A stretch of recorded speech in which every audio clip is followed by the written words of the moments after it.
Hello, नमस्कार सखींनो. उज्ज्वलाच kitchen कट्ट्यामध्ये आपल्या सर्वांचं मनापासून स्वागत. हे बघा, आज आपण हा पदार्थ बनवणार आहोत. तर हे पहा, आज आपण ना कलिंगडाचा ज्यूस बनवणार आहोत. त्यासाठी मी कलिंगडाच्या फोडी करून घेतलेल्या आहेत आणि त्यातले बिया पण काढून घेतलेले आहेत. एखादी अर्धी राहिली असेल तर ती पण काढून घेते.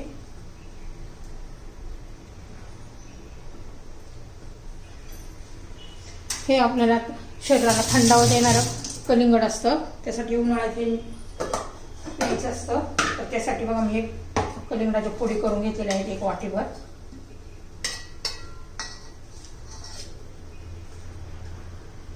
त्याच्यामध्ये थोडीशी साखर घालायची, तुम्हाला पाहिजे असेल तरच घाला.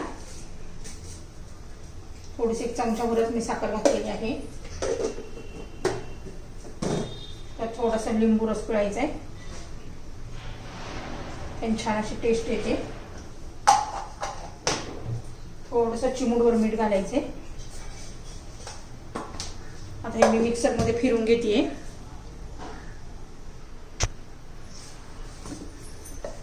तर हे पहा, आपला कलिंगडाचा ज्यूस झालेला आहे. लाईट गेली त्यामुळे दिसेना. हे 2 ग्लास घेतलेले आहेत. त्याच्यामध्ये असं बर्फ टाकून घ्यायचे. तुम्हाला कितपत थंड पाहिजे त्यानुसार. त्याच्यामध्ये आपण हा ज्यूस केलेला घालून घेऊया.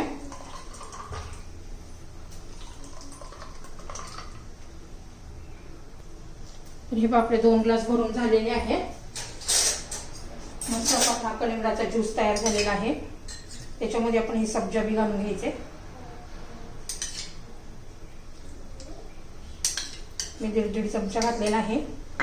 छान असं मिक्स करून घ्यायचे. हे सब्जा बी 15 ते 20 मिनिट अगोदर भिजत घालायचं, 1 चमचाभर. त्याचं फुलून असं एवढं 3-4 चमचे तयार होतात. तर आपला हा कलिंगडाचा ज्यूस तयार झालेला आहे. एकदम टेस्टी आणि हेल्दी. आणि हे उन्हाळ्यामध्ये नक्की करून प्या. शरीराला थंडावा देतो. हे बघा, आपला हा ज्यूस तयार.